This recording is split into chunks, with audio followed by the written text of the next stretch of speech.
fellas, what's going on? Look at this trash chart. Dude, it actually looks like stilettos. Look at this. This is the stiletto chart. Horrific. Anyways, GALA. So, I mean, a lot of people look at this and they get scared, but I see opportunity. This is an asymmetric risk. The way you got to look at it is from the all-time high, this was 84 cents, to the peak low, it's down 99%, right?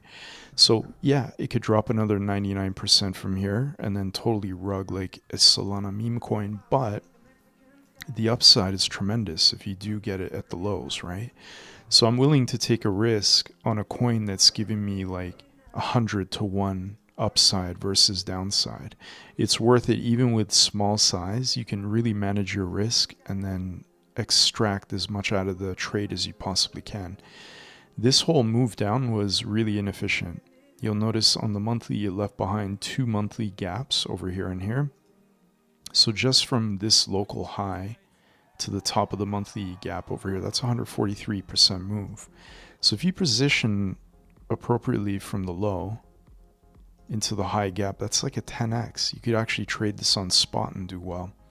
So I'm treating this like a meme coin. And the funny thing is they actually have the tech and they have, they have core products and they have utility. They just have Adderall riddled devs, right? So they were battling over like 20 million misappropriated funds, but we don't really trade the fundamentals. We're focused more on the TA and the technicals. In this case, the monthly is telling me there's a crazy upside. On the weekly, it's also positioned for the move up, because you could see here these highs got taken out by that high. So that was your external raid, and then it drew into the deepest discount imbalance right here and reacted. So it's still relatively close to the lows where you can position wisely for that move to go up. So now both the monthly and weekly are giving me a bias up. We'll drop it into the daily and just see what we have locally if there's a range. So locally, our daily is showing a range from this high to there. That's your current daily dealing range. You can see price drew into deep premium and rejected. So now you have a new dealing range from this low to that high. And we're looking at where is the discount imbalances within that range.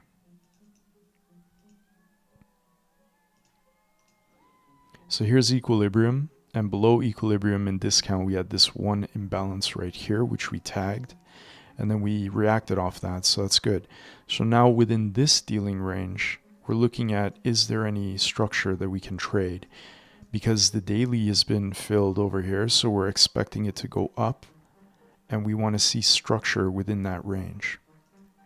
So dropping, to keep time frames aligned, I normally go from daily into 1 hour to look for structure and then try to identify where the market maker model is and at what stage.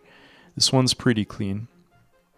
This was your original consolidation. Again, this pocket here took out the external highs, and even in here it took out some local highs and shifted. So that was where the sell program began.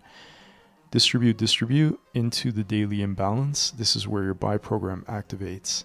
So I use the last pivot to the low and I anchor between the two. These are our targets for the 1 hour market maker model. This imbalance right here, we're going to be targeting the 2 to 2.5 standard deviation. These relatively equal highs at the extreme projection, -5. That's what we're going to target on the high. That's your original consolidation right here. And then within this 1 hour dealing range, we're basically looking for where this low risk buy could develop. So the way I view this dealing range is if we take from the low in the range to the high, we're looking at below equilibrium here in discount, where is an interesting spot where demand could come in, right? So I'll just pop in my long setup here. This is what I'm looking for in the range. So on the left side, on the sell side of the curve, you could see there's an accumulation here. So the market maker or the composite operator for GALA left a nice footprint. These strong buy wicks, they're supported by volume.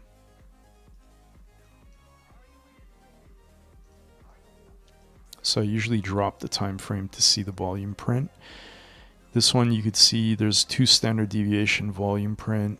This one had it again right here. And then here there was a whole bunch of volume printed. Here there was on the doji as well. It's just kind of hard to see, but right there you could see there was a volume print. So that's confirming to me my suspicion that the 1 hour has been accumulating in the range. So all these wicks I view as accumulation. Now within the dealing range from this high to that high, we're basically looking to draw into discount, which is the gray box. Above that, we have one low right here that I'm viewing as a inducement low. So there's liquidity right below this, basically stops right below that. And if the market maker wanted to collect stops to accumulate even more, then what they would be doing is tagging these stops out over here. So the inducement setup is essentially when you have volume stop right above an obvious order block, that order block becomes high probability. And the way we judge the order block, it should have taken out liquidity to the left, which you could see on the 30-minute profile. These lows right here all got taken out by that order block. In real time, that would have been a fast move down just to scare everyone and create fear to basically have buyers that don't have conviction puke their position. Or anyone that put their stop too close to entry, they got tagged out and used as liquidity for that move. And then you can verify because this is the origin of the displacement that eventually shifted structure into a new high. So I really like this 30-minute order block right below that low. And I believe these stops are going to be used as liquidity for the move up on the 1 hour model that I'm trying to trade. You could see how the low risk buy that I'm anticipating is sitting right inside that 30-minute high probability order block. So this range, I'm looking for this exact drop into that low and a really strong reaction.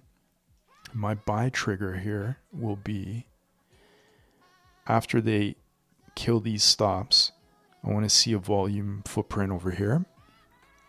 And then a pop above this level and a reclaim. So I want to see volume traded again on the reclaim of that level. And then that would give me enough information to take along in the range. And like I said, we're going to target this imbalance right here above these highs. And then eventually this whole liquidity pool and collapse the trade up at 2536. So from where the entry is to the high, I'm looking at a 30% move. Pretty good swing. And again, this is going to be just an intraday type trade, but the overall higher time frame trade, if you can lock in along from the lows, again, we're trying to play the weekly target, which is going to be way up at 867. So if you're in from the lows, depending on how much you risk and how much you manage the risk, you could have a 4x trade just to this little puny high right here, which is not even close to all-time highs. That wouldn't even represent the 1278 fib. Like that would be such a such a low move, a shallow, I guess, retracement compared to how high this can actually go. All right, that's GALA. Enjoy. Let's go.